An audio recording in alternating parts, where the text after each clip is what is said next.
When it comes to diabetes, high sugar level, high glucose level, or what we call as hyperglycemia, is a symptom of insulin resistance, is a symptom of nitric oxide deficiency.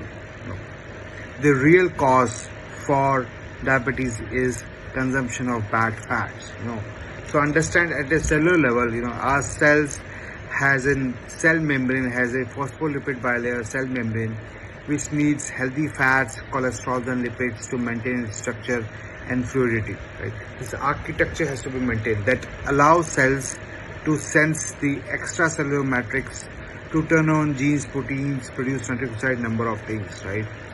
When we are consuming bad fats such as seed oils, it breaks this structure of cell membrane and the cells cannot do its job. Right?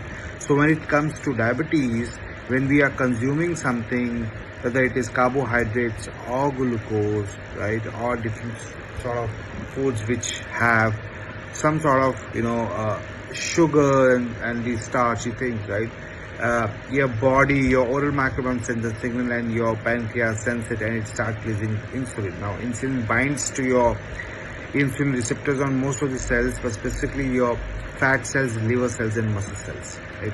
This leads to intercellular signaling cascade, and it activates AMPK. Now AMPK in turn communicates with endothelial nitric oxide synthase, right? And it tells it to activate GLUT4, which is again a protein needed to go to the cell membrane, bind to glucose, clear it from the circulation and transfer it to cells for transport energy.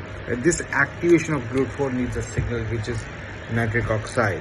So if you are having systemic inflammation, if your endothelial nitric oxide synthase is uncoupled, right, or you have an underlying oral health issue which is actually disrupting the production of nitric oxide while nitrite, stomach acid pathway, right, you would have nitric oxide deficiency. There will be no signal, right, and there will be no clearance of glucose, which in turn leads to a signal which goes to pancreas to start releasing more insulin, and what happens next is a vicious cycle.